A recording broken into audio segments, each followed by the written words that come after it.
Hello dear students, welcome to the class. Previous લેક્ચરમાં discussion કરી હતી આપણે નિયમિત વર્તુળાકાર ગતિ અને એની પરથી આપણે બેન્કિંગ ઓફ રોડ અને સમતલ રસ્તા પર જો કોઈ ટર્ન લઈએ તો શું થાય એની ડિસ્કશન કરી હતી. અને મેં તમને એવું કીધું હતું જે કંઈ ઉદાહરણ અને સ્વાધ્યાયના દાખલા બાકી છે એ આપણે નેક્સ્ટ લેક્ચરમાં ફિનિશ કરશું, મતલબ આજના લેક્ચરમાં ફિનિશ કરવાના છીએ. તો જેટલા કંઈ દાખલા બાકી છે એ કરી લઈએ અને પછી નેક્સ્ટ લેક્ચરમાં શું કરવાનું છે, આપણે કન્સ્ટ્રેન્ટ મોશન શીખવાના છે કે જે આપણી એનસીઆરટીમાં આપેલો નથી. ઓકે, તો મારા ખ્યાલથી સ્વાધ્યાયનો 5.4 બાકી છે. જો કોઈ રહી જાય તો પછી મને કહેજો. મારી પાસે જે લિસ્ટ કરેલું છે એમાંથી હું તમને કરાવું છું. ત્યારે લિસાક સમસૂતી ટેબલ પર એલ લંબાઈની દોરીના એક છેડે એમ દળના કણ સાથે અને બીજો છેડો એક નાની એવી ખીલી સાથે જોડેલો છે. માનો કે આ ખીલી સાથે એક છેડો ક્યાં જોડેલો છે? એમ દળના કણ સાથે, અને બીજો છેડો ખીલી સાથે બાંધેલો છે. આ કણ છે વી ઝડપથી વર્તુળમય ગતિ કરે છે. કેવી ઝડપથી ગતિ કરે છે? વી ઝડપથી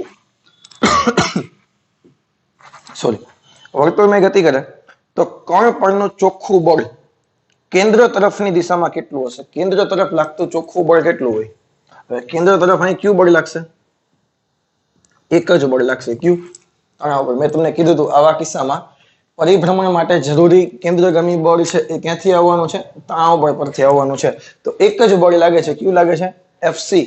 એના તમારો આન્સર છે ટી, ઓપ્શન એ. કારણ કે જે કેન્દ્રગામી બળ તમારે જોઈએ mv²/r એ ક્યાંથી આવવાનું છે? ક્યાંથી આવવાનું છે? તણાવ બળ પાસેથી આવવાનું છે. ક્લિયર? એટલે ઘણાના મનમાં આવો ડાઉટ થાય છે, સર mv²/r છે એ પણ આ બાજુ છે અને ટી પણ આ બાજુ છે, તો ચોખ્ખું બળ તો mv² + t નો થાય. આવું થવું જોઈએ કે r દેખાઈને l લખી નાખે. ઘણાના મનમાં આવું ડાઉટ થવું જોઈએ, પણ એવું નથી. આ mv²/l જ ક્યાંથી આવ્યા હતા? mv²/l છે એ ટી પાસેથી આવ્યા હતા. ભેજામાં જાય છે. તો ચોખ્ખું પરિણામી બળ કેન્દ્ર તરફ કેટલું છે? ખાલી તણાવ બળ ટી જેટલું. ઓલરેડી આપણે ડિસ્કશન કરી ચૂક્યા છીએ. આના પછી 9મો દાખલો છે.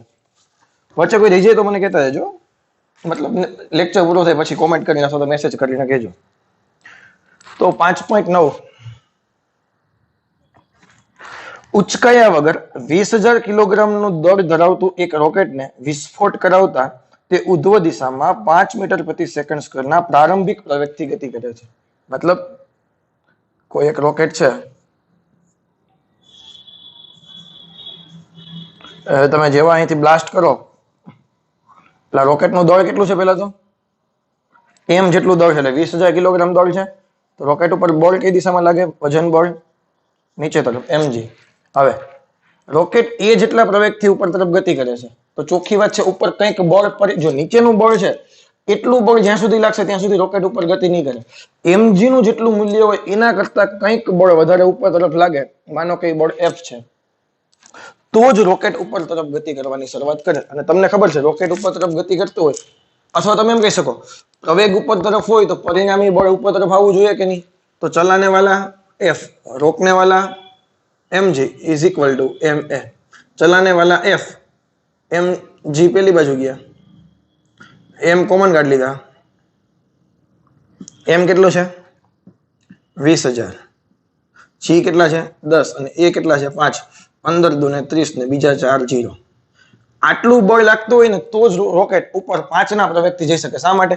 કારણ કે mg જેટલું બળ છે એ તો રોકવામાં જતું રહેશે. એ માનો કે ચલાવવા માટે 100 લગાવ્યું, રોકવા માટે 50 હોય, તો જાય કેટલા નથી? 50 થી જ જાય. શા માટે? કારણ કે 50 તો કેન્સલ થઈ જવાના છે. આ વસ્તુ ખબર પડી કે ન પડી? એકદમ શીખેલા દાખલા છે, નાના નાના સરસ મજાના. ત્યારબાદ બધા દાખલા આપણે થઈ ગયા છે. 15, 16, 17, 18 પણ થઈ ગયો છે, 19 પણ થઈ ગયો છે, 20 થઈ ગયો છે, 21 પણ થઈ ગયો છે, ને પ્રીવિયસ લેક્ચરમાં કર્યો, 22 કર્યો, 23મો દાખલો. આ તો એકદમ થિયરેટિકલ છે, પરંતુ 1 by 1 પોઈન્ટ હું તમને સમજાવતો જાઉં એટલે વધારે આઈડિયા આવે. ખાલી અવકાશમાં ઘોડો ગાડીને ખેંચી અને દોડી શકતો નથી.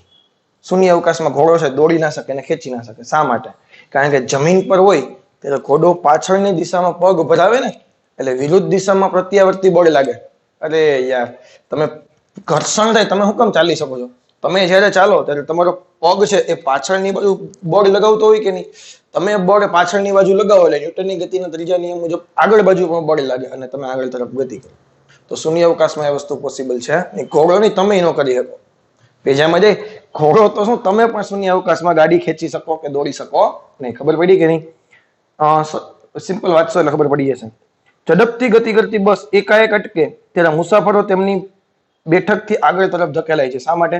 તો કે જડત્વના કારણે. હવે હું કહેવાનો નથી, કોઈ પણ પદાર્થ છે એ જડત્વ દળ ધરાવતો પદાર્થ જડત્વ ધરાવતો હશે, અને જડત્વનો મતલબ શું થાય? ફેરફારનો વિરોધ કરવો. બ્રેક લાગે તો બોડીને ગમે નહીં બ્રેક લાગે એટલે એની ભેગા ભેગ ચાલવા લાગે. એ બધી વસ્તુ તને ખબર છે.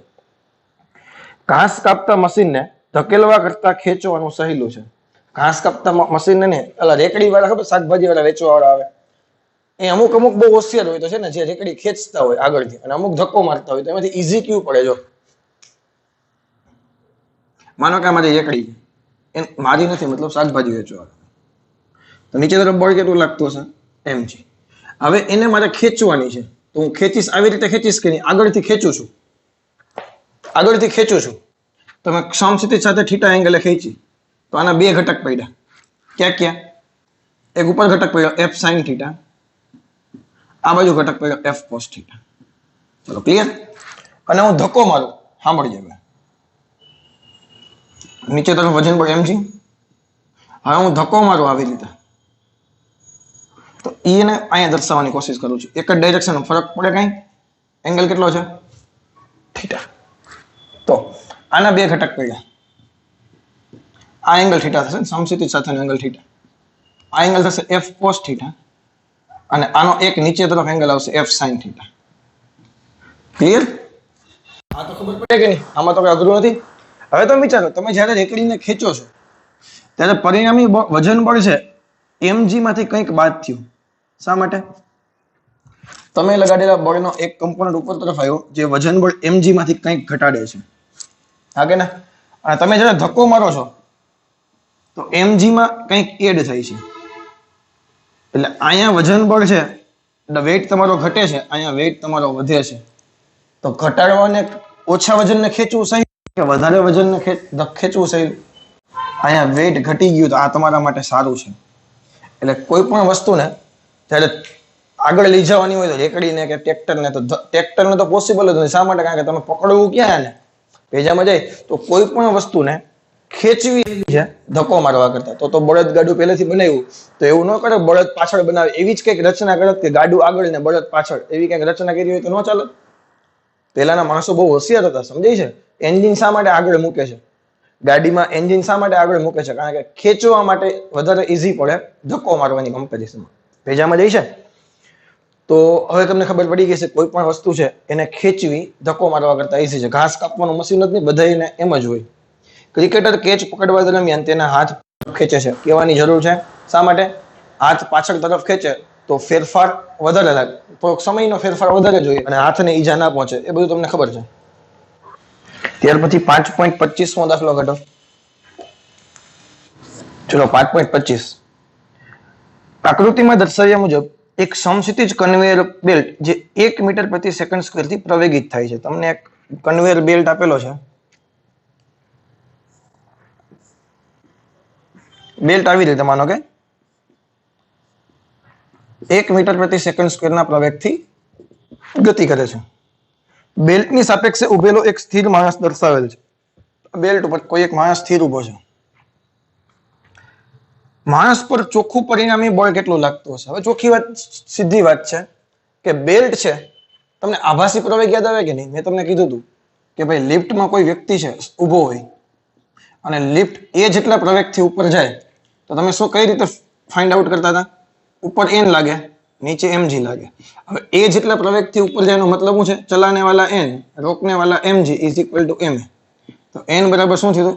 m કૌંસમાં g પ્લસ a. મતલબ તમે પ્રવેગિત ગતિ લિફ્ટ ઉપર તરફ કરે છે, પરંતુ ભાઈને નીચે તરફ કયો પ્રવેગ મળે છે? આભાસી પ્રવેગ મળે છે. હા કે ના? સડનલી ટ્રેન ચાલુ થાય, ઝટકો મારે અને તમે સીટ પર પાછળ બાજુ ચોંટી જાવ. શા માટે? કારણ કે ટ્રેન આગળ જવાની કોશિશ કરે છે, જડત્વના ગુણધર્મોના હિસાબે તમને વિરુદ્ધ દિશામાં આભાસી પ્રવેગ લાગે છે અને તમે પાછળ તરફ ચોંટી જાવ છો. હા કે ના? તો માનો કે કન્વેયર બેલ્ટ આ બાજુ ગતિ કરતો હશે તો એનો પ્રવેગ છે એ વ્યક્તિને આ બાજુ લાગે કે ન લાગે? તો વ્યક્તિ પર લાગતું બળ કેટલું થશે? F બરાબર ma અનુસાર. બીજું કઈ કરવાનું જ નથી. F બરાબર ma.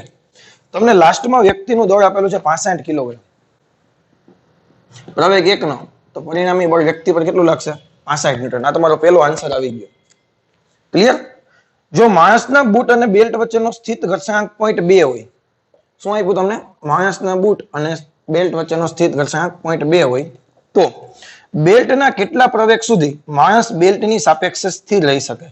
માણસને સ્થિર રાખવું હોય તો કેટલા પ્રવેગ સુધી સ્થિર રહી શકે? તો ચોખ્ખી વાત છે કે જ્યાં સુધી ઘર્ષણ બળની વેલ્યુ અને એના પર લાગતા પરિણામી બળની વેલ્યુ સમાન નહીં થાય ત્યાં સુધી સ્થિર ઉભો રહી શકશે. બેમાંથી એકે વધઘટ થયું એટલે એને ગતિ કરવી પડશે. અરે યાર, જો ઘર્ષણ બળ વધી જાય તો આ બાજુ ગતિ કરશે, પરિણામી બળ વધી જાય તો આ બાજુ ગતિ કરશે. તમે એ રીતે વિચારી શકો. તો માનો કે એ ડેશ પ્રવેગ સુધી એ ડેશ પ્રવેગ છે એ ઘર્ષણ બળને સમતોલે છે. એ ડેશ પ્રવેગથી ઉદ્ભવતું બળ એ ઘર્ષણ બળને સમતોલે છે. તો એમ એ ડેશ અને એન દેખાય ને તમને બધાને ખબર છે mg. બે બાજુ માણસનો દળ કેન્સલ થયું તો એ ડેશ ની કિંમત કેટલી આવી? μs * g. μs ની કિંમત છે 0.2, g ની કિંમત છે 10. તો એ ડેશ નો જવાબ આવે 2 મીટર પ્રતિ સેકન્ડ સ્ક્વેર. 2 મીટર પ્રતિ સેકન્ડ સ્ક્વેર ના પ્રવેગ સુધી એ સ્થિર ઉભો રહી શકે, પછી ઉભો રહી શકશે નહીં. કારણ કે પછી કેવું થશે? એટલું બધું બળ વધી જશે કે જેથી કરીને પડી જશે. એના પછી 5.26 પેલી પીડીએફ મળી ગઈ ને મારા હેન્ડ રિટન વાળી, એમાં આભાસી પ્રવેગ, ઘર્ષણ બળ, જે આઈએમપી ટોપિક છે, બધા ટોપિક મેં ઇઝીલી લખીને તમને મોકલાવ્યા છે. 5.26 જો એક દોરીના છેડે બાંધેલો એમ દળનો પથ્થર આર ત્રિજ્યાના ઉર્ધ્વ વળતરમાં પરિભ્રમણ કરે. ઉર્ધ્વ એટલે સોરી, આવી રીતે પરિભ્રમણ કરી છે ઉભા સમતલમાં, આડું નહીં તો સમસીધી જ કહેવાય. ઉર્ધ્વ એટલે આવી રીતે ચકડોળ ફરે એવી રીતે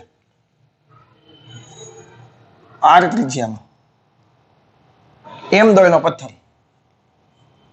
માનો કે આ દોરી છે, આ દોરી છે અને ઓલી છે એનો આખો પ્રદક્ષિણા છે. કેટલા દળનો પથ્થર છે? એમ દળનો પથ્થર પ્રદક્ષિણા કરે છે. વર્તુળના ઉચ્ચતમ અને નિમ્નતમ બિંદુ, આ નિમ્નતમ બિંદુ થઈ ગયું અને આ થઈ ગયું ઉચ્ચતમ બિંદુ. બિંદુએ અધો દિશામાં લાગતા ચોખ્ખા બળ માટે અધો દિશામાં નીચે તરફ કેટલું બળ લાગે એ જોવાનું છે. હવે પહેલા તો આપણને મગજમાં ખબર હોવી જોઈએ, જ્યારે પથ્થર નીચેના બિંદુએ હશે ત્યારે શું થશે? તો કે એક વજન બળ તો mg નીચે તરફ જ લાગે, પરંતુ વર્તુળના પરિભ્રમણ માટે જરૂરી દોરીમાં ઉદ્ભવતું તણાવ બળ એ કેન્દ્ર તરફ લાગે. કારણ કે તણાવ બળ છે એ જ કેન્દ્રગામી બળ પૂરું પાડે કે નહીં? એવી રીતે ઉપરના બિંદુએ હશે ત્યારે mg તો નીચે તરફ જ આવશે, પરંતુ તણાવ બળ છે દોરીનું એ પણ હવે સેન્ટર તરફ જ લાગશે. વિચારો, અહીંયા કોઈ પથ્થર હોય તો દોરીમાં તણાવ બળ તો કેન્દ્ર તરફ જ હોય કે નહીં? તો જ પરિભ્રમણ કરી શકે, કારણ કે t = fc થવું જોઈએ. તો નીચેના બિંદુએ અધો દિશામાં લાગતું બળ તમને પૂછે તો અધો દિશામાં mg હતું, એમાંથી t બાદ થયા નીચેના બિંદુએ, તો આ જવાબ આવી ગયો mg - t. ક્યાં? તો કે નીચેના બિંદુએ. અને ઉપરના બિંદુએ તમે વિચારો તો અધો દિશામાં લાગતું બળ તો કે બંને એક જ દિશામાં છે, એટલે કે mg + t. ના ખબર પડી. અહીંયા બંને પરસ્પર વિરુદ્ધ દિશામાં, માનો કે આ 500 છે ને આ 5 છે, તો 500 માંથી 5 બાદ કરવા પડે કે નહીં? કારણ કે તમને અધો દિશામાં પૂછ્યું છે એટલે આ વસ્તુ ભેજામાં ગઈ. તો ઓપ્શન સિલેક્ટ કરવો જોઈએ. આખી 4 ઓપ્શન પછી વાંચશો તો તમને નીચે લખ્યું T1 અને V1 નિમ્નતમ બિંદુએ તણાવ અને ઝડપ છે. માનો કે અહીંથી આમ પ્રદક્ષિણા કરતું હોય તો અહીંયા તણાવ બળ T1 છે, તો અહીંયા mg - T1 અને અહીંયા V2 વેગ છે અને આ T2 છે, તો mg + T2. ઓપ્શન એ સાચો છે. પેજામાં જઈ તો આમાં પણ ઓપ્શન તમે જો mv² / r વાળા આપ્યા છે, એ તમને કન્ફ્યુઝ કરવા માટે છે. કારણ કે તમે વિચારો, હા સર અહીંયા આવું ન થઈ શકે, તો કે ભાઈ નીચેના બિંદુએ તણાવ બળ T આ બાજુ છે, કેન્દ્રગામી બળ fc પણ આ બાજુ છે અને વજન બળ mg નીચે તરફ છે. હું તમને ભૂલ બતાવું છું તો આપણા મગજમાં ડાયરેક્ટ જાય સર mg - t - fc, અને તમે થોડાક હોશિયાર હોય તો fc નું ફોર્મ્યુલા મૂકી દે mv² / r. નીચેના બિંદુએ કીધું તો સર 2 1 1 તમને આપ્યો, આ જવાબ આવવો જોઈએ. એટલા નો આવે કારણ કે t અને fc બંને એક જ છે. હા કે ના? પરિભ્રમણ માટે કેન્દ્રગામી બળ એ તણાવ બળ જ પૂરું પાડે છે. ખબર પડી કે નહીં? આ t અને fc બંને એક જ છે. ભૂલ થશે દરેક વખતે જો બીજો ઓપ્શન એવો આવ્યો છે કે જ્યાં તમને ઓલરેડી mg - t - fc મૂકવાનું મન થાય, પરંતુ મૂકવાના નથી, કારણ કે કેન્દ્રગામી બળ છે એ જ તણાવ બળ છે. ચલો ક્લિયર? આના પછીનો દાખલો 27, 28 થઈ ગયો, 29 થઈ ગયો, 30 થઈ ગયો, 31 થઈ ગયો, 32 આમ બાકી છે, પણ 32 જેવો મેં એક MCQ તમને કરાવી દીધો છે, યાદ આવે? હવે જો 32 રકમ વાંચો, તમે કરાવેલો છે MCQ, તમે વાંચશો એટલે થઈ જશે. આકૃતિમાં દર્શાવ્યા મુજબ 50 કિલોગ્રામનો એક માણસ 25 કિલોગ્રામ દળના એક બ્લોકને બે જુદી જુદી રીતે ઉચકી રહ્યો છે. બે કિસ્સાઓમાં માણસ વડે તળિયા પર કેટલું ક્રિયાબળ લાગશે? કેટલું ક્રિયાબળ લાગે કહેવાનું છે. જો તળિયું 700 ન્યૂટન લંબબળ વડે નમી પડતું હોય તો માણસે બ્લોકને ઉચકવા કઈ રીત અપનાવવી જોઈએ કે જેથી તળિયું નમી પડે નહીં? ચલો ફરીથી એકવાર કરાવી દો એટલે રિવિઝન થઈ જાય. સાંભળજે. પેલો જે કેસ છે ને,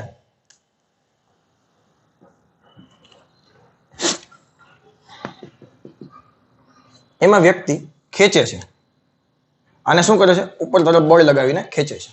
હવે તમે ચોખ્ખું ઇમેજિન કરો, વ્યક્તિ છે આમ ખેંચતો હોય તો તમારું લોડિંગ ક્યાં પડે? પેલા મને કહો, લોડિંગ ક્યાં પડે? પગ ઉપર પડે. તમે ઉપર તરફ બળ લગાવો તો આભાસી પ્રવેગ ક્યાં ઉદ્ભવે? નીચે તરફ. ના ખબર પડી.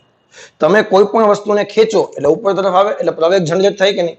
તો ઉપર તરફ પ્રવેગ તમે લઈ આવો તો બળ ક્યાં લાગે? આભાસી પ્રવેગ ક્યાં ઉદ્ભવે? નીચે તરફ ઉદ્ભવે કે નહીં? તો આનું 250 નીચે અને આનું 500 નીચે. mg પરથી આનું 50 કિલોગ્રામ એટલે 500, 25 કિલોગ્રામ એટલે 250 ન્યૂટન. તો આને તમે ઉપર તરફ ખેંચો છો તો 250 ન્યૂટન નીચે તરફ બળ લાગશે કે નહીં? એટલે અહીંયા આના પર તો ચોખ્ખું બળ કેટલું લાગશે? પાટિયા ઉપર 750 ન્યૂટન. ક્લિયર? અને જો તમે અહીંયા પુલી બાંધેલી હોય અને અહીંથી ખેંચો તો શું થાય? તમે બળને નીચે તરફ ખેંચો છો, તમે દોરીને નીચે તરફ ખેંચો છો તો પ્રવેગ નીચે તરફ આપો છો તો પેલું ઉપર તરફ લાગે. એટલે કે નીચે 500 ન્યૂટન હતા કે નહીં, હવે ઉપર તરફ 250 ન્યૂટન લાગશે. અરે યાર, ના ખબર પડી. અહીંયા તમે ખેંચાતા ક્યાં? ઉપર તરફ ખેંચો એટલે બળ નીચે તરફ લાગ્યું એટલે બંનેનું એડિશન છે. આ તો નીચે તરફ જ જશે, 500 તો નીચે તરફ જ છે. આને તમે ખેંચો તો 250 નીચે લાગે એટલે 500 + 250 750. હવે તમે આને ઉપરથી ખેંચશો, આમ નીચે તરફ ખેંચો ને, દોરીને નીચે તરફ ખેંચો તો 250 કઈ બાજુ લાગે? ઉપર તરફ. એટલે 500 નીચે તરફ, 250 ઉપર તરફ, તો બેની કરો બાદબાકી 250 ન્યૂટન. આ બંનેમાં બળ લાગી ગયા. હવે 700 ન્યૂટનની કેપેસિટી હતી પાટિયાની, અહીંયા કેટલા આવ્યો? 750. તો આમાં પાટિયું તૂટી જાય એટલે આ રીતે કરવાનો નહીં. અહીંયા પાટિયા ઉપર કેટલું બળ લાગશે?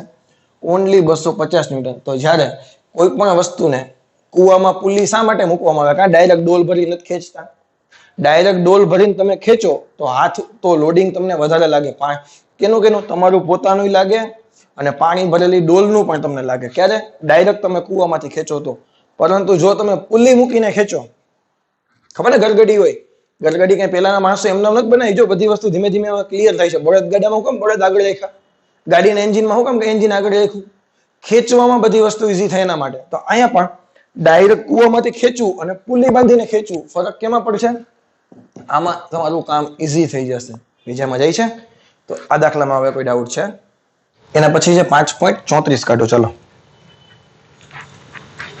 એક દૂસરે સે करते हैं प्यार हम, एक दूसरे के लिए बेकरार हम, एक दूसरे के वास्ते मरना पड़े तो है तैयार हम. चलो 5.34 માં 5 કિલોગ્રામ અને 10 કિલોગ્રામ દળના બે પદાર્થો A અને B ટેબલ પર એકબીજાની સાથે સંપર્કમાં અને દિવાલને અડીને રહેલા છે.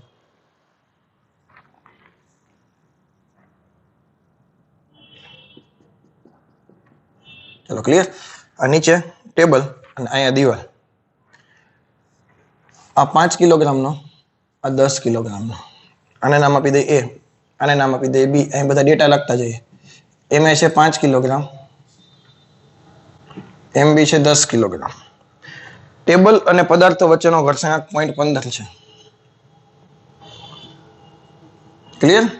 એકમ ના હોય ને. 200 ન્યૂટનનું એક બળ A પર સમક્ષિતિજ દિશામાં લગાડવામાં આવે છે. A પર 200 ન્યૂટનનો ફોર્સ આ બાજુ લગાડ્યો આપણે. પેલું દિવાલનું પ્રતિક્રિયા બળ શું થાય? પેલો ક્વેશ્ચન. હવે તમે વિચારો, અહીંયા તો દિવાલ ચોટેલી છે કે નહીં? હવે હું કદાચ માનો અહીંથી ધક્કો મારું, અહીંયા બે પેલા બ્લોકને ધક્કો મારું, એની બાજુમાં બીજો બ્લોક હોય, તો પેલા બ્લોકને જેટલો ધક્કો મારું એટલો બીજા બ્લોકને લાગે, અને બીજા બ્લોકને ધક્કો જેટલો મારું એટલો દિવાલને લાગે. હા કે ના? તો 200 ન્યૂટનનું બળ છે, અલ્ટિમેટલી સીધું દિવાલ પર લાગ્યું કે ન લાગ્યું? હા કે ના? એ દિવાલ છે એના હિસાબે તો દિવાલ પણ એટલું જ બળ વિરુદ્ધ દિશામાં લગાડે કે ન લગાડે? હા કે ના? તો દિવાલનું પ્રતિક્રિયા બળ કેટલું થશે?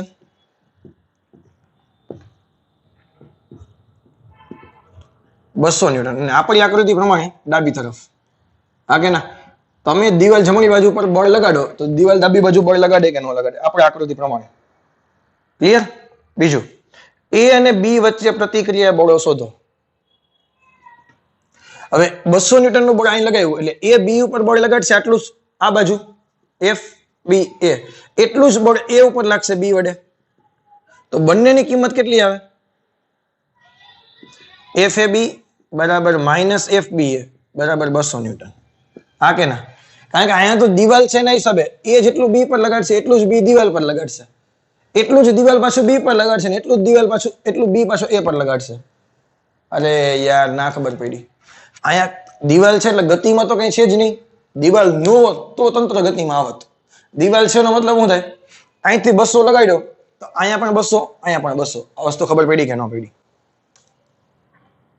ત્રીજું, જ્યારે દિવાલને દૂર કરવામાં આવે ત્યારે શું થાય? ચાલો,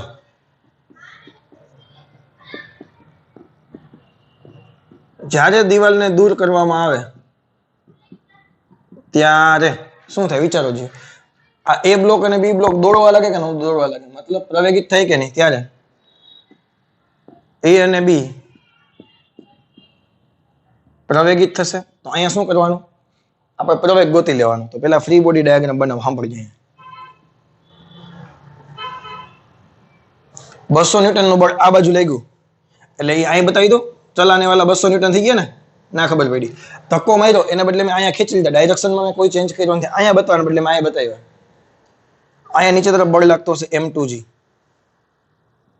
ઉપર તરફ બળ લાગે N2, અહીંયા લાગશે M1G અથવા MAG લખો. એના કરતા બંનેમાં ઘર્ષણ બળ આ બાજુ લાગશે. આમાં FK1 લાગશે અને આ બ્લોક માટે FK2 લાગશે. ના ખબર પડી? ખબર પડી કે નહીં? બંનેમાં ઘર્ષણ બળ લાગે કે નહીં? તો આને તમે આવી રીતે લખી શકો, ચલાને વાલા માઇનસ રોકને વાલા is equal to M net A net. ચલાને વાલા કોણ છે? 200 ન્યૂટન. ચલાને વાલા કોણ છે? 200 ન્યૂટન. સર તમને સર આ બંને વચ્ચે હોય તો આ ન લખવાનું? એ તો સમાન મૂલ્ય અને પરસ્પર વિરુદ્ધ દિશાને એકબીજાને અસર નાબૂદ કરશે. એ જ કરો તણાવ બળ વાળો કેસ. અહીંયા ચલાને વાલા, અહીંયા રોકને વાલા, આ લખતા જ નહોતા કારણ કે બેયમાં ટી સામ સામે હોય, પરસ્પર વિરુદ્ધ દિશામાં હોય, એકબીજાને અસર કેન્સલ કરી નાખે. યાદ આવે તમને? ચલાને વાલા 200, રોકને વાલા આ બે ઘર્ષણ બળ રોકવા વાળા છે. FK1 minus FK2 is equal to એ પ્રવેગથી ગતિ કરે તો પેલો બ્લોક એ પ્રવેગથી ગતિ કરે, બીજો બ્લોક એ પ્રવેગથી ગતિ કરે. હા કે ના? 200 FK1 દેખાય ત્યાં mu N1 minus mu N2 is equal two M1 plus M2 into A. અહીંથી બેમાંથી મ્યુ કોમન કાઢી લ્યો. N1 વત્તા N2 is equal two N1 અને N2 ની કિંમત કેટલી થશે? N1 બરાબર M1G, N2 બરાબર M2G. બેમાં એક એક સ્ટેપ કાપી નાખું. M1 વત્તા M2 બેમાંથી G કોમન કાઢી લીધા ઇઝ ઇક્વલ ટુ M1 વત્તા M2 ઇન્ટુ A. બે બાજુ M1 પ્લસ M2 કેન્સલ. ના થાય હો, જોજો. મ્યુ ની કિંમત કેટલી આપી છે આપણે? 0.15. M1 પ્લસ M2 5 ને 10 15. G દેખાય ત્યાં 10 is equal two 15 into A. 200 ના 200 આ કેટલા થશે? 15 15 225 ગુણ્યા 10 છેદમાં 100 22.5 થશે. કેટલા થશે?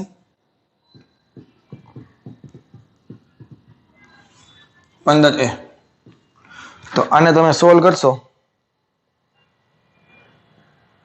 એટલે 177.5 ભાગ્યા 15 કરશો એટલે એની કિંમત આવશે 11.83 મીટર પ્રતિ સેકન્ડ સ્ક્વેર. આ ત્રીજાનો જવાબ. જો દિવાલને હટાવવામાં આવે તો આટલાનું બળ લાગે, સોરી આટલા પ્રવેગથી તંત્ર ગતિ કરવા લાગે, તો એની કિંમત કેટલી આવી ગઈ? 11.83 મીટર પ્રતિ સેકન્ડ સ્ક્વેર. હજી એક વસ્તુ આપણે આપ્યું છે, જ્યારે દિવાલને દૂર કરવામાં આવે ત્યારે શું થશે? તો કે ભાઈ તંત્ર આટલા પ્રવેગથી ગતિ કરશે. ચોથું, જ્યારે પદાર્થો ગતિમાં હોય ત્યારે આ જવાબમાં કઈ ફરક પડે? માનો કે પદાર્થો ગતિમાં હોય તો A વડે B પર લાગતું બળ અને B વડે A પર લાગતું બળ 200 ન્યૂટન હતું જ્યારે સ્થિર હોય ત્યારે. તો પદાર્થો ગતિમાં હોય તો ફેરફાર થાય કે ન થાય એ વસ્તુ ફાઇન કરીએ. ચાલો, એટલે આ કેલ્ક્યુલેશન ચેકી નાખું પેલા. અને છેલ્લે તમે કીધું મ્યુ s અને મ્યુ k વચ્ચેનો તફાવત અવગણો. મતલબ જેટલી મ્યુ s ની કિંમત હતી એટલી જ મ્યુ k ની કિંમત છે. સાંભળજો, જ્યારે પદાર્થો ગતિમાં હોય તો માનો કે કોઈ એક બ્લોકનો હું ત્યાં ફ્રી બોડી ડાયાગ્રામ બનાવું, એનો બનાવું. ક્લિયર? તો આના પર કેટલા બળ લાગતા હશે? ઉપર તરફ N1, નીચે તરફ તો કે M1G. આ બાજુ તમે 200 ન્યૂટનનો ધક્કો માર્યો એટલે મેં આ બાજુ દર્શાવ્યું. પ્લસ આ બાજુ લાગશે Fk1 અને B વડે જે A પર બળ લાગે છે એ પણ આ બાજુ જ લાગશે કે નહીં? FBA. ના ખબર પડી તને. B વડે જે A પર બળ લાગે છે, સોરી અહીંયા આવશે FAB. A વડે B પર લાગતું બળ, A બ્લોક પર B ધક્કો મારશે, આ બાજુ ધક્કો મારશે કે નહીં મારે? તો ક્લિયર? હવે તમે લગાવો છે ચલાને વાલા માઇનસ રોકને વાલા. ચલાને વાલા માઇનસ રોકને વાલા is equal to M net A net. ચલાने वाला कौन है? 200. रोकने वाला कौन है? तो के Fk1 અને F A पर B वडे लागતું બળ, સંપર્ક બળ ટૂંકમાં, is equal two M1 into A. આ કેટલા થશે? મ્યુ K અને N1 દેખાય ને લખી નાખું M1G. ક્લિયર?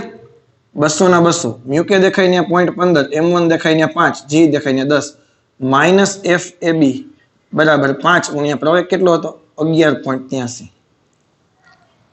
આને તમે સોલ્વ કરશો 7.5 અને 11.83 ગુણ્યા 5 કરશો 11 પંચા 55 ને 12 પંચા 60, 60 એપ્રોક્સિમેટ 59.15. એપ્રોક્સિમેટ 60 લખી નાખો તો પણ ચાલે કેલ્ક્યુલેશન માટે. તો FAB ની કિંમત છે આ પ્લસ ઓલી બાજુ જવા દે 59.15 આ બાજુ જવા દે એટલે માઇનસ થયા. આનો જવાબ આવશે 133.35 ન્યૂટન. જો અહીંયા સંપર્ક બળ કેટલું હતું? જ્યારે સ્થિર હતા તો સંપર્ક બળ કેટલું હતું? 200 ન્યૂટન. A અને B વડે, A વડે B પર અને B વડે A પર 200 ન્યૂટન હતું. પરંતુ જો તંત્ર ગતિમાં છે તો એ જવાબ કેટલો થઈ ગયો? 133.35. મતલબ A વડે B પર જે બળ લાગે એટલું જ બળ B વડે A પર લાગશે, પરંતુ બેની નિશાની કેવી આવશે? અલગ અલગ, અને જવાબ આવશે 133.35. તમારો જવાબ બદલાશે.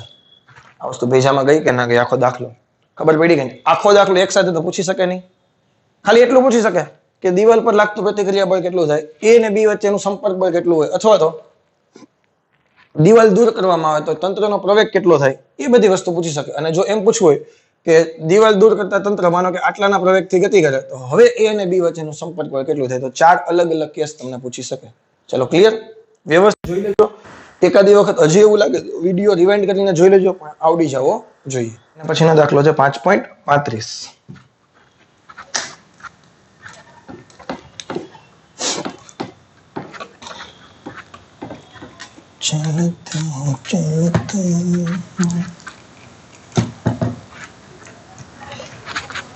હવે જો એક લાંબી ટ્રોલી પર 15 કિલોગ્રામ દળનો બ્લોક મૂકેલો છે. માનો કે એક લાંબી ટ્રોલી છે, આટલી બધી લાંબી ટ્રોલી છે, એના પર એક બ્લોક મૂકેલો છે.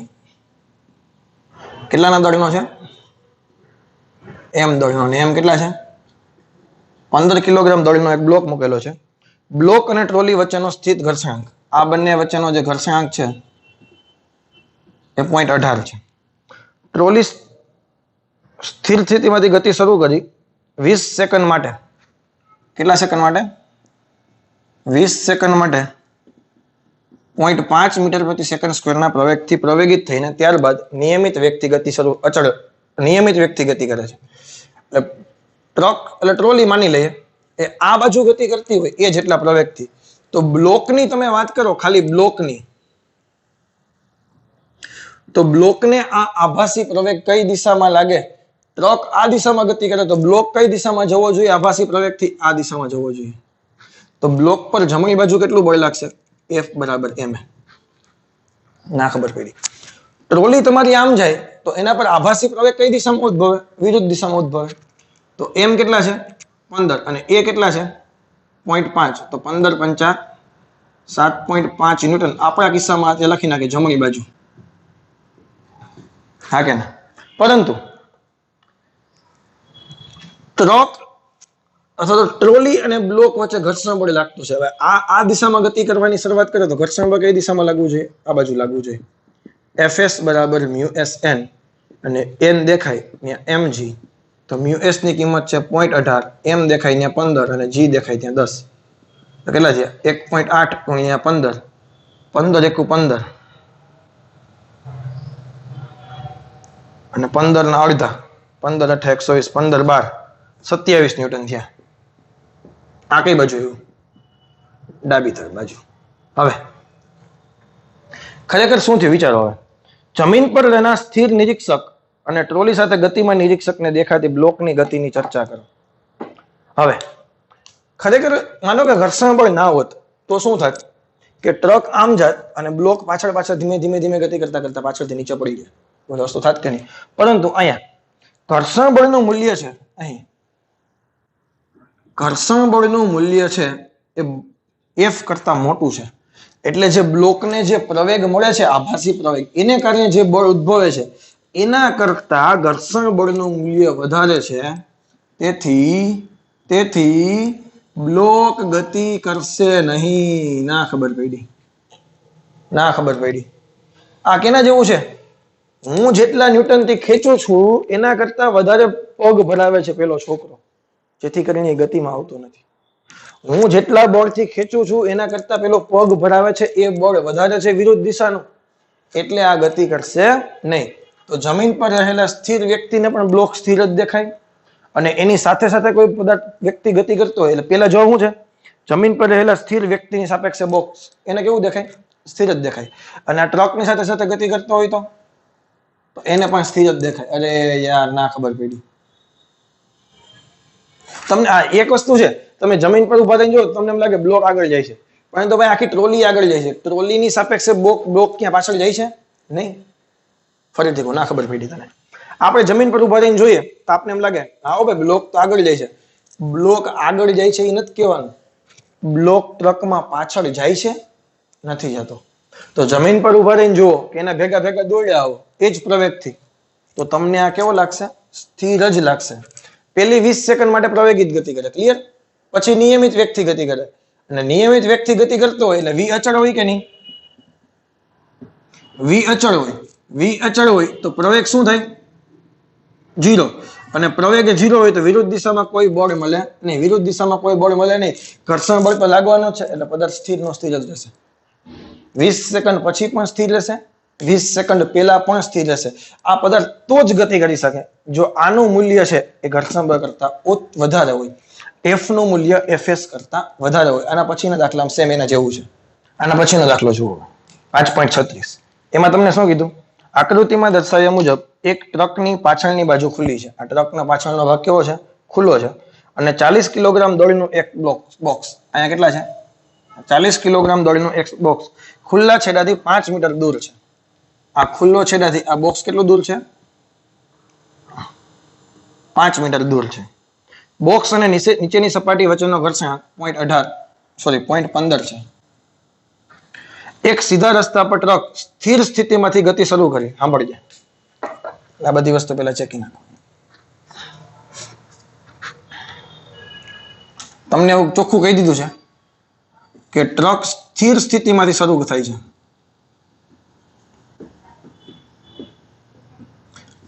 એટલે કે ટ્રકનો પ્રારંભિક વેગ u ટ્રક 0.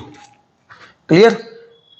2 મીટર પ્રતિ સેકન્ડ સ્ક્વેર થી પ્રવેગિત થાય છે. એટલે આ જે પ્રવેગ આપ્યો ટ્રકનો પ્રવેગ હવે કેટલો આપ્યો છે? 2 મીટર પ્રતિ સેકન્ડ સ્ક્વેર.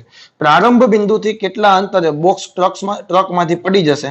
બોક્સનું પરિમાણ અવગણો. ટ્રકે ગતિની શરૂઆત કરી પછી કેટલા અંતર પછી બ્લોક અથવા તો બોક્સ પડી જવું જોઈએ? હવે એ જેટલા પ્રવેગથી ટ્રક આમ જાય એટલે બ્લોક પર વિરુદ્ધ દિશામાં બળ લાગે. સેમ આગળના કોન્સેપ્ટ પ્રમાણે જ આ 40 અને આ 2 તો 80 ન્યૂટન કઈ બાજુ? ટ્રકની પાછળની બાજુ અથવા તો જમણી બાજુ. ઘર્ષણ બળ કેટલું હશે? Mu s mg. મ્યુએસ કેટલા છે? 0.15. 40 અને 10 આ કેટલા થયા? 15 ચોખ્ખું 60 અને આ એટલે ટોટલ આવશે 60 ન્યૂટન. આ કઈ બાજુ છે? ઘર્ષણ બળ કઈ બાજુ છે? આગળ તરફ. ક્લિયર? એટલે કે પાછળનું બળ વધારે મળ્યું, આગળનું બળ કેવું છે? ઓછું છે. તો હવે તમે અહીંથી વિચારો, ચલાને વાલા માઇનસ રોકને વાલા इज इक्वल टू एम ए.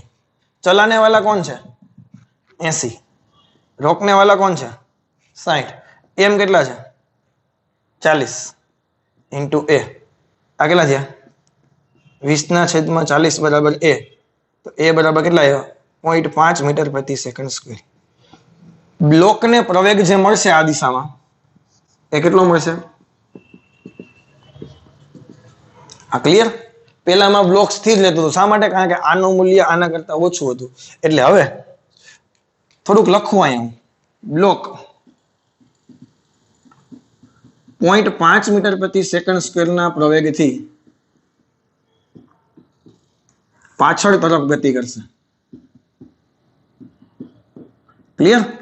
તો એને 5 મીટરનું અંતર કાપવા માટે લાગતો સમય ફાઇન કરી લે. તેથી 5 મીટરનું અંતર કાપવા લાગતો સમય. ક્લિયર? તો એસ અથવા તો ડી બરાબર લખો ut વત્તા 1/2 at સ્ક્વેર. કેટલાનું સ્થાનાંતર કરવું છે? 5 મીટરનું. બ્લોકનો પ્રારંભિક વેગ કેટલો હતો? તો કે 0 વત્તા 1/2. પ્રવેગ કેટલો છે? 0.5 એટલે 1/2 ઇન્ટુ ટી સ્ક્વેર. આ કેટલા થયા? 1/4 થયા. અહીં થઈ ગયા 20. 20 બરાબર ટી સ્ક્વેર. તો ટી બરાબર કેટલા આવ્યા? ટી બરાબર કેટલા? ટી સ્ક્વેર બરાબર 20 લખી નાખો. ચાલો અહીંથી કંઈક તમને મળશે. એટલા સેકન્ડ પછી બ્લોક નીચે પડી જશે. તો જ્યાં સુધીમાં બ્લોક, આ તમને નથી પૂછ્યું કેટલી સેકન્ડે નીચે પડશે, તમને એ પૂછ્યું કે ટ્રક પ્રવેગિત થયો ત્યાંથી કેટલા અંતર પછી બ્લોક નીચે પડવાનું છે. માનો કે બ્લોક અહીંયા નીચે પડી ગયો તો ટ્રકે ત્યાં સુધીમાં કેટલું અંતર કાપી નાખ્યું હશે. તો આનો મતલબ એવો છે બ્લોક ટ્રકમાંથી પડે ત્યાં સુધીમાં ટ્રકે કાપેલ અંતર. તો ટ્રકે કેટલું અંતર કાપશે? ut વત્તા 1/2 at સ્ક્વેર પરથી. ટ્રકનો પ્રારંભિક વેગ કેવો છે? આ u છે ને, આ ટ્રકનો પ્રારંભિક વેગ 0 ઇન્ટુ ટી વત્તા 1/2 અને ટ્રકનો પ્રવેગ આવશે. બ્લોકનો પ્રવેગ નથી, આ ટ્રકની વાત કરીએ આપણે. તો ટ્રકનો પ્રવેગ કેટલો હતો? 2 અને ટી સ્ક્વેર ની કિંમત કેટલી આવી? 20. એટલે મેં વર્ગમૂળ નહોતું કાઢ્યું. પડી ખબર? 2 કેન્સલ થયા. તો s બરાબર કેટલા આવ્યા? 20 મીટર. તો ટ્રક સ્થિર સ્થિતિમાંથી 20 મીટર અંતર કાપશે એટલે બ્લોક નીચે પડી જશે. આ ખબર પડી તને શું થયું? પેલા શું કર્યું? તો કે ભાઈ ટ્રકને પ્રવેગ મળ્યો એટલે બોક્સને વિરુદ્ધ દિશામાં પ્રવેગ મળે આભાસી પ્રવેગ પ્રમાણે. તો એ 80 ન્યૂટનનું બળ પાછળ તરફ લગાડે. હવે જો ઘર્ષણ બળ ન હોત, ઘર્ષણ બળ ના હોત તો 80 ન્યૂટનના પ્રવેગથી સીધો પ્રવેગ કેટલો થાત? અહીંયા 80. ચલાને વાલા 80, રોકને વાલા 0. તો જવાબ આવો સીધો 2. પરંતુ ઘર્ષણ બળ તો છે, ઘર્ષણ બળ છે એટલે પ્રવેગ કેટલો થયો? 0.5. ચલાને વાલા માઇનસ રોકને વાલા. કેટલું મસ્ત ફોર્મ્યુલા કામ લાગે, જોયું તમે? પછી 0.5 મીટર પ્રતિ સેકન્ડ સ્ક્વેરના પ્રવેગથી બ્લોક ગતિ કરવાની શરૂઆત કરે તો 5 મીટર અંતર કેટલા સમયમાં કાપી નાખે? તો કે આટલા સમયમાં. આનું વર્ગમૂળ કાઢો એટલે જવાબ આવે. એ જ્યાં સુધીમાં બ્લોક નીચે પડે જેટલો સમય લાગે ત્યાં સુધીમાં ટ્રક કેટલો આગળ ચાલી જાય? તો કે આટલો ચાલી જાય. ચલો ક્લિયર? આવા દાખલા પૂછાઈ શકે. ક્યાંય કેલ્સીની જરૂર પડે છે? આવા દાખલા પૂછાઈ શકે. 4 માર્ક્સમાં બેઠે બેઠો JEE નીટમાં આવે તો કઈ ચિંતા કરવાની નથી, આપણે આવડી જાય. આના પછીનો દાખલો છે 5.37. તમને એવું કીધું 15 સેન્ટીમીટર ત્રિજ્યાની એક તકતી સરસ મજાનો દાખલો છે. તકતીની ત્રિજ્યા તમને કેટલી આપી છે? r બરાબર 15 સેન્ટીમીટર. 33.1/3 રિવોલ્યુશન પ્રતિ મિનિટ. રિવોલ્યુશન પ્રતિ મિનિટ તમને ખબર છે કેનો એકમ છે? કોણીય ઝડપનો. 33.99 રિવોલ્યુશન પ્રતિ મિનિટ. તમારે જો આને ઓમાં ફેરવવા હોય તો કેમાં ફેરવી દેવાના? એક રિવોલ્યુશન બરાબર 2π રેડિયન અને 1 મિનિટ બરાબર 60 સેકન્ડ. થઈ ગયા? 0 0 કેન્સલ. તો 2 તેરી 6 10/9 રેડિયન પ્રતિ સેકન્ડ આવ્યા. આ ઓમેગા આવી ગયો 10/9 રેડિયન પ્રતિ સેકન્ડ. ઓકે. તકતીના કેન્દ્રથી બે સિક્કાઓ એક 4 સેન્ટીમીટર અને એક 14 સેન્ટીમીટર દૂર મૂકેલા છે. એક 4 સેન્ટીમીટર સિક્કો છે અને એક 14 સેન્ટીમીટર અહીંયા ક્યાંક સિક્કો છે. આ બે સિક્કા મૂકેલા છે. હવે ચોખ્ખી વાત છે, તકતી પરિભ્રમણ કરે એટલે ભેગા સિક્કા પર પરિભ્રમણ કરે. પરંતુ અમુક સિક્કા એવું હોય બોર્ડર પાસે હોય કે અમુક, એટલે કેવી રીતે હવે એક અમુક સિક્કા ખબર નીચે પડી જતા પરિભ્રમણ કરાવીએ તો અમુક સિક્કા નીચે પડી જાય, અમુક એની સાથે ફર્યા કરે. તો કોણ નીચે પડી જાય, કોણ ફર્યા કરે, એની પાછળનો સિદ્ધાંત કયો છે એ વસ્તુ શીખવાની છે આજે. તમને ઘર્ષણાંક તમને આપી દો. સિક્કા અને તકતી વચ્ચેનો ઘર્ષણાંક છે એ 0.15 છે. તો કયો સિક્કો પરિભ્રમણ ચાલુ રાખશે ને કયો સિક્કો પડી જશે? હવે પહેલી વાત છે, તો સિક્કાના પરિભ્રમણ માટે કેની જરૂર પડે? સિક્કાના પરિભ્રમણ માટે કેન્દ્રગામી બળની જરૂર પડે કે નહીં? જ્યારે પરિભ્રમણની વાત આવે ત્યારે સિક્કાના પરિભ્રમણ માટે જરૂરી કેન્દ્રગામી બળ ક્યાંથી આવશે? બંને સપાટી વચ્ચેનું ઘર્ષણ બળ, સિક્કા અને સપાટી વચ્ચેના ઘર્ષણ બળથી આવે કે નહીં? કેન્દ્રગામી બળ એ સિક્કા અને તકતી વચ્ચેના ઘર્ષણ બળથી આવશે. ઘર્ષણ બળ વડે પૂરું પડાય છે. ચલો આ તો ખબર પડી ગઈ. પેલા બધા કિસ્સામાં પરિભ્રમણની જ્યાં વાત આવી ત્યાં પેલા તો કેન્દ્રગામી બળ તને દેખાવું જોઈએ. હવે જો સિક્કો ના પડવા દેવો હોય, આપણી ભાષામાં હાવ આપણે સમજાય જેવું, જો સિક્કો ના પડવા દેવો હોય તો ચોખ્ખી વાત છે ઘર્ષણ બળનું મૂલ્ય છે એ કેન્દ્રગામી બળ જેટલું થવું જોઈએ અથવા એના કરતા વધારે થવું જોઈએ. ના ખબર પડી. જો ઘર્ષણ બળનું મૂલ્ય કેન્દ્રગામી બળ જેટલું હોય અથવા એના કરતા વધારે હોય તો સિક્કો પડે નહીં. તો F બરાબર દેખાય અહીંયા મ્યુ mg લખી નાખ્યા ડાયરેક્ટ, અને અહીંયા દેખાય અહીંયા mv²/r લખી નાખ્યા. બે બાજુ એકક m કેન્સલ થયા. તો mu g greater than or equal to v² દેખાય અહીંયા r²ω²/r. ના ખબર પડી કારણ કે v બરાબર r ઓમેગા. એકક કેન્સલ થઈ ગયા. તો r નું મૂલ્ય છે μg by ω². ના ખબર પડી સ્ટેપમાં? અહીંયા મ્યુ, અહીંયા g, છેદનો ω² greater than or equal to r. તો r લખવો હોય તો શું લખી શકાય? Less than or equal to μg by ω². આની જે કિંમત આવે એના કરતા r નાનો હોય તો સિક્કો પડે નહીં, બાકી સિક્કો પડી જાય. તમારી દર્પણની બુકમાં અલગ રીતે કરેલું છે. હું તને જે ફોર્મ્યુલા શીખવાડું છું એકદમ ઈઝી. મતલબ કે તમારી r ની કિંમત છે, આ જે કિંમત આવે એના કરતા અંદર હોય તો સિક્કો ન પડે, બાકી સિક્કો પડી જાય. આ ખબર પડી કે નહીં? ઘર્ષણ બળનું મૂલ્ય વધારે હોય તો સિક્કો પડે નહીં. એટલે આ ફોર્મ્યુલાની મદદથી મેં r ની કિંમત ગોતી લઈશ. એટલે અહીંયા છે ને મને એક 4 છે ને એક 14 છે, તો મને r ની કિંમત માનો કે એવી આવે એના કરતા 4 નાના હશે તો 4 પડેલા તો ચોટેલા રહેશે, 14 નાના હશે તો 14 ચોટેલા રહેશે. જો આ બે માંથી જેની કિંમત r કરતા મોટી મળે એ સિક્કો પડી જશે. ક્લિયર? જો r ની કિંમત ફાઇન્ડ કરીએ આપણે, less than or equal to mu દેખાય ત્યાં 0.15, g દેખાય ત્યાં 10, ઓમેગા દેખાય ત્યાં 10/9. એક મિનિટ પાઈ ભૂલાઈ ગયો છે તો 10π/9 થયો ને. તો અહીંયા 10π એટલે 10 નો વર્ગ 100, પાઈ નો વર્ગ π² અને 9 નો વર્ગ આવશે 81, છેદનો છેદ યોગ્ય ઉપર. આને તમે કેલ્સીમાં સોલ્વ કરશો ને એટલે 0.1232 જવાબ આવશે. અને આ આન્સર કેમાં થઈ ગયો? મીટરમાં. તો r less than or equal to 12.32, આ તમે સેન્ટીમીટરમાં ફેરવી નાખ્યા. તો 12.32 સેન્ટીમીટરની અંદરના જેટલા સિક્કાઓ છે ને એ બધા ચોટેલા રહેશે. 12.32 સેન્ટીમીટરની અંદર જેટલા સિક્કાઓ છે એ બધા ચોટેલા રહેશે, એની બારોબારના સિક્કા પડી જશે. એનો મતલબ શું થાય? આ માનો કે 12.32 નું સર્કલ છે તો 4 સેન્ટીમીટર વાળો સિક્કો કેવો રહેશે? ચોટેલો. અને 14 સેન્ટીમીટર વાળો સિક્કો શું થશે? પડી જશે. આ ભેજામાં ગયું. એટલે આ તો પછી નાની વસ્તુ છે, પણ મેઇન કોન્સેપ્ટ આ હતો. તમારી બુકમાં દર્પણમાં આ રીતે કરેલો નથી. મેં અલગ રીતે એકદમ સિમ્પલ રીતે તને શીખવાડ્યું કે ભાઈ સિક્કો પડવા ન દેવો હોય તો ઘર્ષણ બળનું મૂલ્ય કેન્દ્રગામી બળ કરતા વધી જવું જોઈએ. પરિભ્રમણ માટે જેટલું કેન્દ્રગામી બળ જોઈએ, કેટલું જોઈએ પરિભ્રમણ માટે?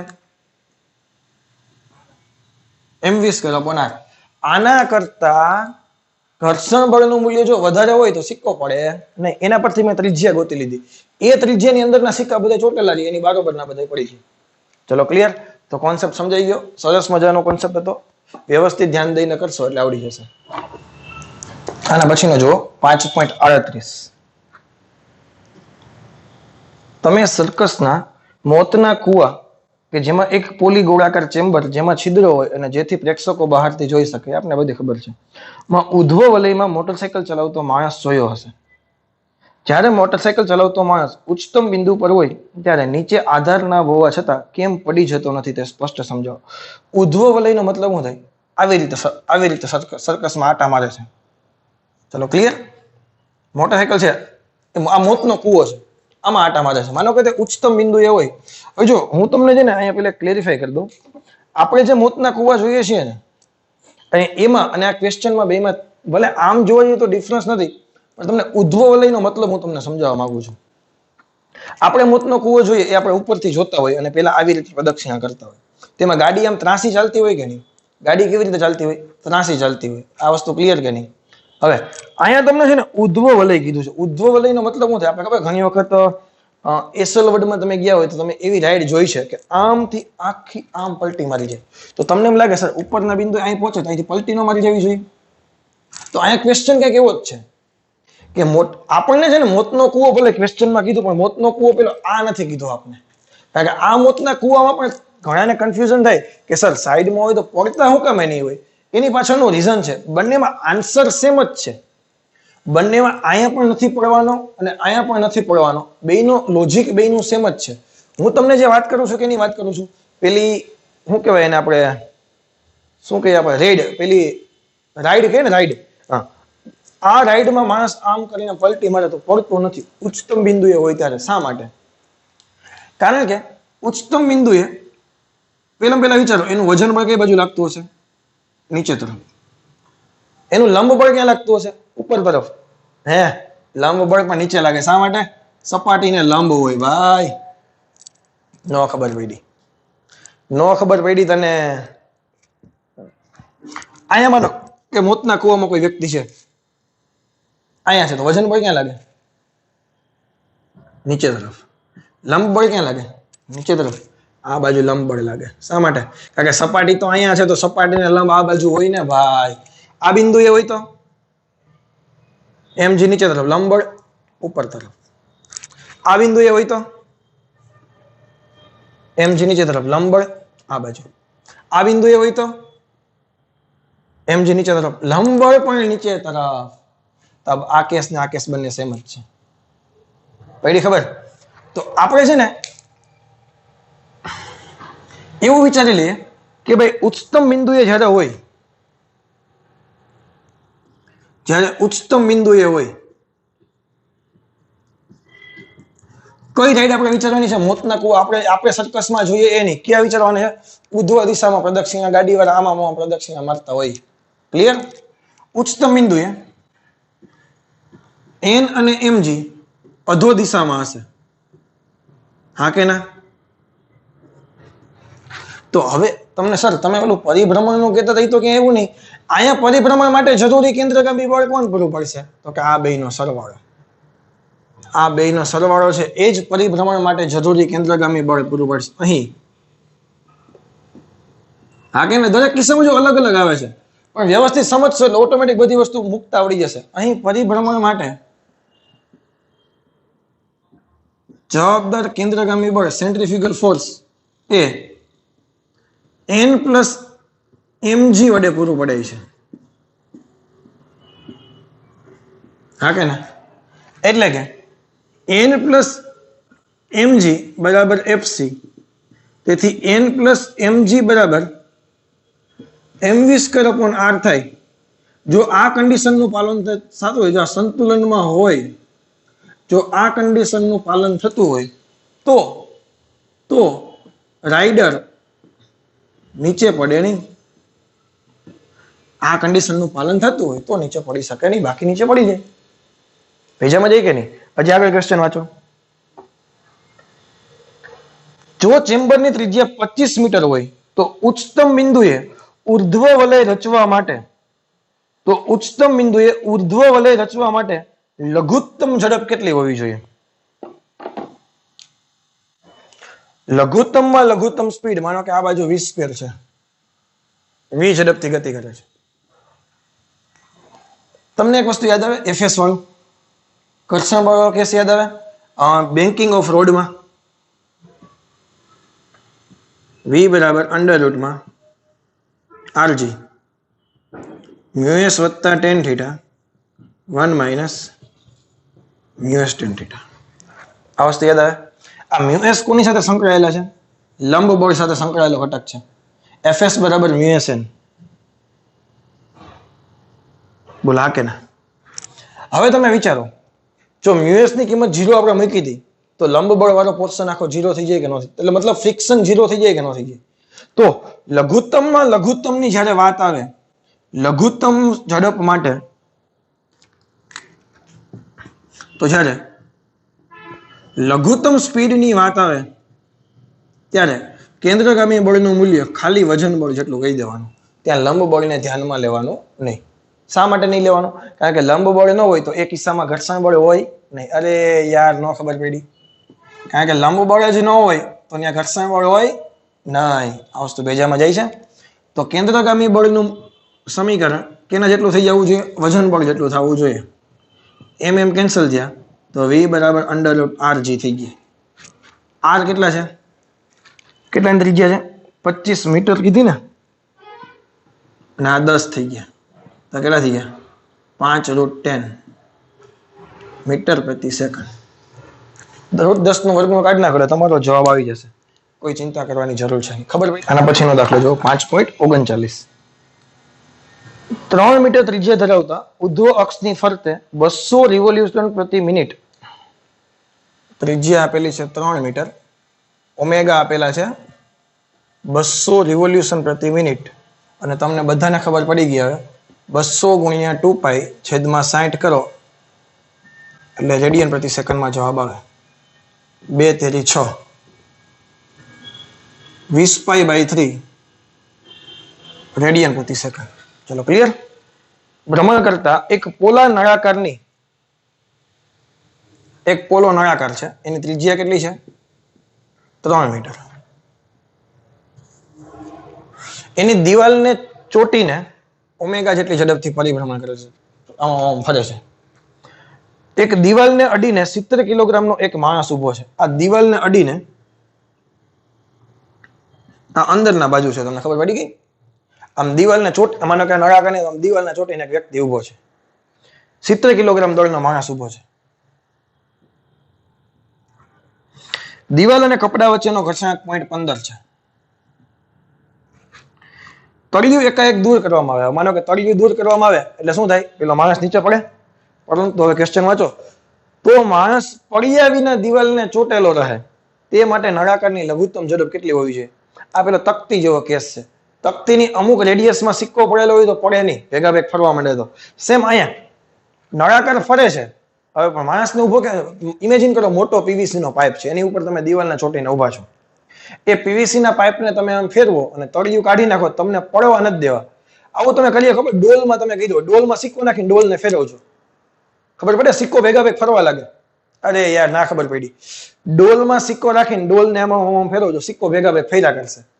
તો એ લઘુત્તમમાં લઘુત્તમ કોણીય ઝડપ કેટલી હોય કે જેથી કરીને સિક્કો પડે નહીં? આ ખબર પડી? લઘુત્તમમાં લઘુત્તમ સ્પીડ કેટલી રાખવાની કે જેથી કરીને આ ઓમેગાની કેટલી રાખવાની કે જેથી કરીને સિક્કો પડે નહીં? એ વસ્તુ તમારે કહેવાની છે. ચલો હવે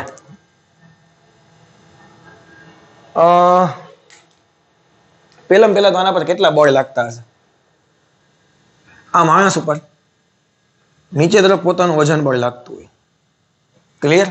એટલે ચોખ્ખી વાત છે, તમે અહીંથી ઉપરથી માણસને મૂકો તો નીચે તરફ ગતિ કરે તો ઘર્ષણ બળ કઈ બાજુ લાગે? સપાટીને. ઘર્ષણ બળ હંમેશા સપાટીને સમાંતર હોય, એટલી તો ખબર પડે કે નહીં આપણે? ઘર્ષણ બળ સપાટીને કેવું હોય? તો આમ ને આમ ન મૂકતો તો સપાટીને લંબ થઈ જાય. ઘર્ષણ બળ હંમેશા કેવું હોય?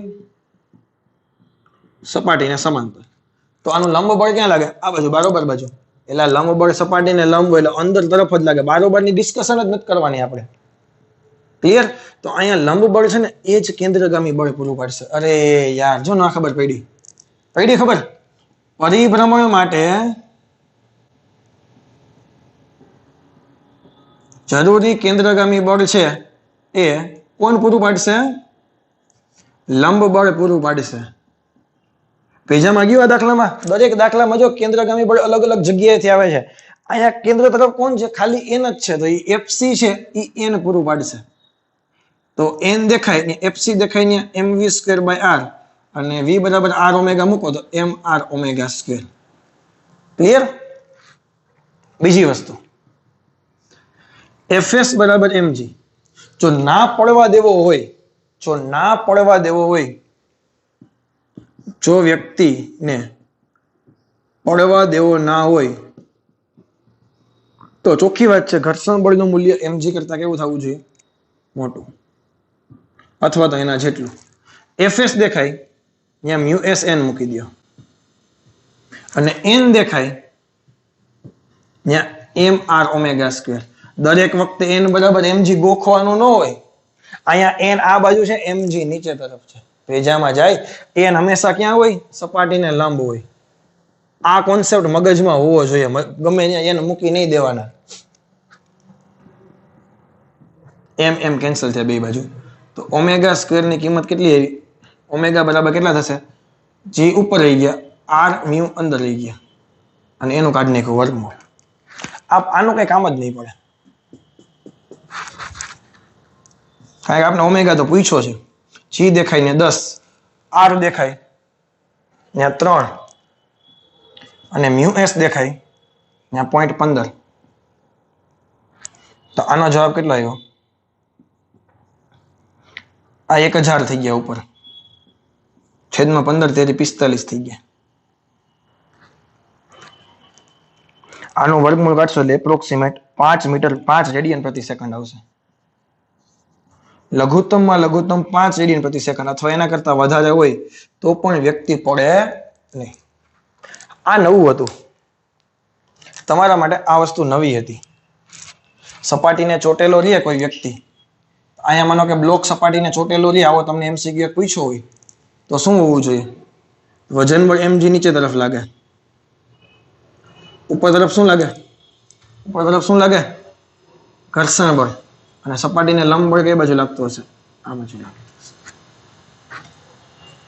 ચલો ક્લિયર? આ એક MCQ છે મારી પાસે, હું કરાવી દઉં. ચાલો પછી છેલ્લો દાખલો બાકી નહીં, પછી કરાવું. પેલા એક આવો MCQ કરાવી દઉં, મારી પાસે છે.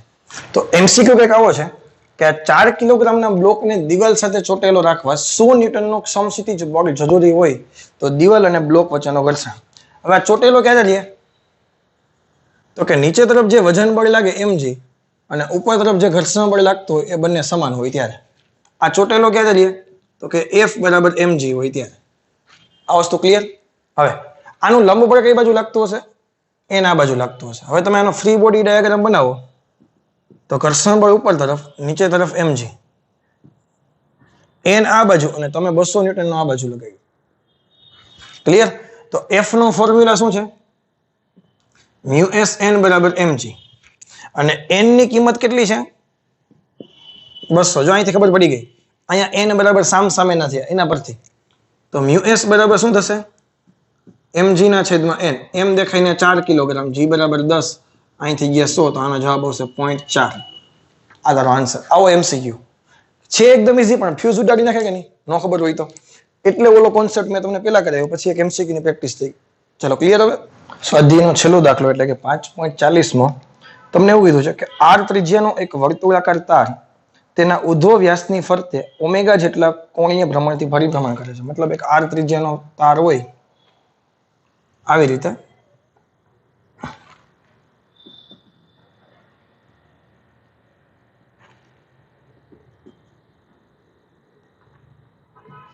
આ એનો ઊંધો વ્યાસ થઈ ગયો. રેડી? અહીંયા એનું સેન્ટર, આ થઈ ગઈ એની ત્રિજ્યા. તમે ગમે ને ત્રિજ્યા બતાવી દેવાના કે આ થઈ ગઈ એની ત્રિજ્યા આર. દરેક બિંદુએ ત્રિજ્યા સમાન જ રહે. ક્લિયર? આ વર્તુળ તાર પર એક નાની ગોળી તેમના નિમ્નતમ બિંદુએ રહે. માનો કે તારના છેડે એક નાની ગોળી રાખી દીધી હોય, એના નિમ્નતમ છેડે રહે તે માટે ઓમેગાની કિંમત છે એ √g/r જેટલી અથવા તો એના કરતા નાની હોય એવું સાબિત કરવાનું છે. અને પછી તમને એમ કીધું કે ઓમેગા બરાબર, જો ઓમેગાનું મૂલ્ય 2g/r માટે કેન્દ્રને ગોળી સાથે જોડતા ત્રિજ્યા સદિશ વધે, નિમ્ન દિશા સાથે બનાવેલો ખૂણો થીટા ફાઇન્ડ કરવાનો. ઓકે, હવે જો એવું માની લઈએ કે ભાઈ તમે ગમે તે કોઈ પણ એક બિંદુએ પેલા ગોળીની ડિસ્કશન કરી નાખે. ધારો કે ગોળી છે એવું માની લઈએ કે એ બિંદુ પાસે છે. પેલા શું માની લઈએ? જનરલ ફોર્મ્યુલા સાબિત કરી દે. ધારો કે ગોળી એ બિંદુ પાસે છે, તો એ બિંદુ પાસે થાય શું? તો એનું લંબબળ પહેલા તમે આ માનો કે તારને તમે જોડી દો.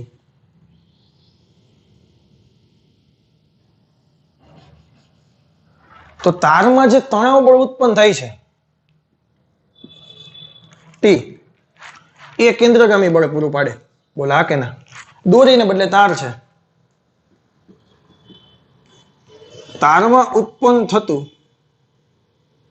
તણાવ બળ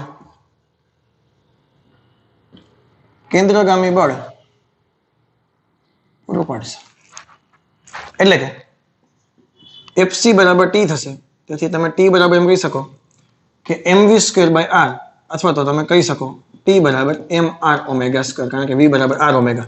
ઓમેગા જેટલા સ્પીડથી પરિભ્રમણ કરે એના હિસાબે. આ વસ્તુ ખબર પડી? હવે તમને એમ કીધું, છેલ્લી લાઈન વાંચો. કેન્દ્રને ગોળા સાથે જોડતો ત્રિજ્યા સદિશ અધો દિશા સાથે બનાવતો ખૂણો. એટલે આ કેન્દ્રને ગોળા સાથે જોડતો ત્રિજ્યા સદિશ આ એનો અધો દિશા એટલે આ સીધા દિશા સાથે બનાવેલો ખૂણો થીટા. ક્લિયર? તો આના બે ઘટક પડ્યા. આ ટી ના આ ઘટક થઈ ગયો ટી કોસ થીટા. શા માટે? આ થીટા હોય તો આ પણ થીટા થાય. ના ખબર પડી? ઝેડ બે નો તો એક થીટા ઘટક આ બાજુ આવે, એ ઘટક થાય ટી સાઇન થીટા. ગોળી પર નીચે તરફ વજન બળ લાગે mg. ક્લિયર? તો આકૃતિ પરથી મને ખબર પડે, તેથી ટી કોસ થીટા બરાબર mg. તેથી કોસ થીટા બરાબર mg/t, અને t દેખાય એ હું mr ઓમેગા સ્ક્વેર મૂકી દઉં તો g r omega square formula આવ્યું કોસ થીટા. અહીંયા કેપિટલ R મૂકી દો, કારણ કે ત્રિજ્યા કેપિટલ R છે. ક્લિયર? હવે પેલી કન્ડિશન વાંચો. ગોળો જ્યારે ન્યૂનતમ બિંદુએ હોય, ગોળો જ્યારે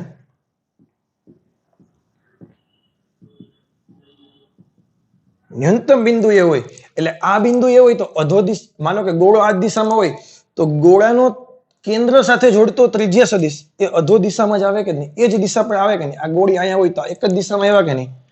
તો થીટા બરાબર કેટલા થઈ ગયા? 0.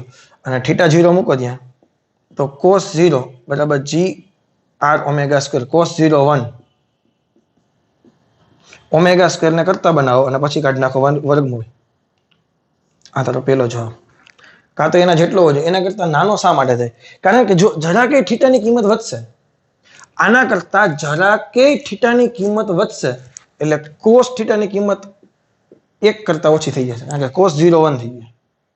ના ખબર પડી? તમે માનો કે આ બિંદુની ડિસ્કશન કરો એટલે કંઈક થીટા વધ્યો, કંઈક થીટા વધે એટલે કોસની કિંમત 1 કરતા નાની થઈ ગઈ. કોસની કિંમત 1 કરતા નાની મૂકો તમે, કોસની કિંમત 1 કરતા નાની મૂકો એટલે પછી r ઓમેગા સ્ક્વેર અહીં લઈ આવો, પછી અહીં થઈ જશે less than or equal to. ના ખબર પડી? કોસની કિંમત હવે 1 નહીં આવે, 1 કરતા નાની આવશે, કારણ કે થીટાની કિંમત જેમ જેમ વધતી જાય એમ કોસ ઘટતું થઈ જાય. ખબર કે નહીં? cos 0 બરાબર 1 હોય, cos 30 બરાબર √3/2 હોય, cos 60 બરાબર 1/2 હોય, અને cos 90 બરાબર 0 હોય. થીટા જેમ જેમ મોટો થાય એમ કોસની કિંમત ઘટતી જાય. એટલે એમ less than or equal to મૂકી દીધા. તો તારો પહેલો આન્સર. ટેક્સ દર્પણની બુકમાં કેવા નાયત નવીન ભવાડા કર્યા છે. આપણે કોઈ જાતના ભવાડામાં પડવાની જરૂર છે નહીં. આપણે જે વસ્તુ ખબર છે એ જ લોજિક લગાવીએ છીએ.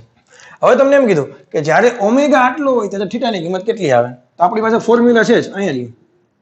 કોસ થીટા ને કોસ થીટા રાખો, g/r ઓમેગા સ્ક્વેર કીધું તમને, એટલે આનો વર્ગમૂળ કાઢી નાખો. અહીં જો